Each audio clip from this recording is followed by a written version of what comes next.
ಒಮ್ಮೆ ದೇವಲೋಕದಲ್ಲಿ ದೇವತೆಗಳು ದುರ್ಬಲರಾಗಿದ್ದರು. ಅವರಿಗೆ ಶಕ್ತಿ ಕಡಿಮೆಯಾಗಿತ್ತು. ಅದರಿಂದ ಅಸುರರು ದೇವತೆಗಳನ್ನು ಕಾಡಲು ಆರಂಭಿಸಿದರು. ದೇವತೆಗಳು ತುಂಬ ದುಃಖಿತರಾಗಿ ವಿಷ್ಣು ದೇವರ ಬಳಿಗೆ ಹೋದರು.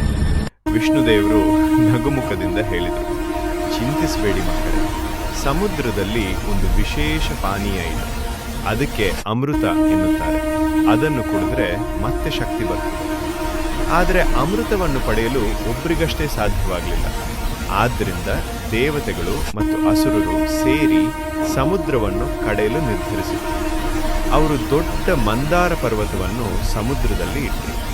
ಅದನ್ನು ಕಡೆಯಲು ವಾಸುಕಿ ನಾಗನನ್ನು ಹಗ್ಗವಾಗಿ ಬಳಸಿದರು.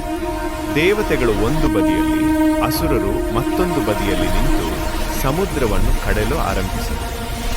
ಮಂದಾರ ಪರ್ವತ ಮುಳುಗದಂತೆ ವಿಷ್ಣು ದೇವರು ಆಮೆಯ ರೂಪದಲ್ಲಿ ಅದರ ಕೆಳಗೆ ನಿಂತು ಸಮುದ್ರವನ್ನು ಕಡೆದಾಗ ಮೊದಲು ಭಯಾನಕ ವಿಷ ಹೊರಬಂತು. ಎಲ್ಲರೂ ಹೆದರಿದರು.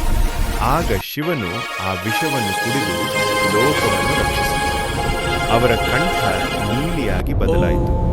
ಆದ್ದರಿಂದ ಅವರನ್ನು ನೀಲಕಂಠ ಎನ್ನುತ್ತಾರೆ. ನಂತರ ಸಮುದ್ರದಿಂದ ಅದ್ಭುತ ವಸ್ತುಗಳು ಹೊರಬಂದವು.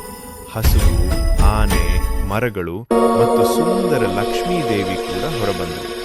ಕೊನೆಗೆ ಧನ್ವಂತರಿ ಎಂಬ ದೇವರು ಕೈಯಲ್ಲಿ ಅಮೃತದ ಪಾತ್ರೆ ಹಿಡಿದು ಬಂದರು. ಎಲ್ಲರೂ ಖುಷಿಯಾದರು. ಆದರೆ ಅಸುರರು ಅಮೃತ ನಮಗೆ ಬೇಕು ಎಂದು ಜಗಳ ಆರಂಭಿಸಿದರು. ಆಗ ವಿಷ್ಣು ದೇವರು ಸುಂದರ ಹುಡುಗಿಯ ರೂಪ ಮೋಹಿನಿ ತಾಳಿದರು. ಅವರು ನಗುತ್ತಾ ದೇವತೆಗಳಿಗೆ ಮಾತ್ರ ಅಮೃತ ಕೊಟ್ಟರು. ಅಮೃತ ಕುಡಿದು ಮತ್ತೆ ಶಕ್ತಿಶಾಲಿಗಳಾದರು.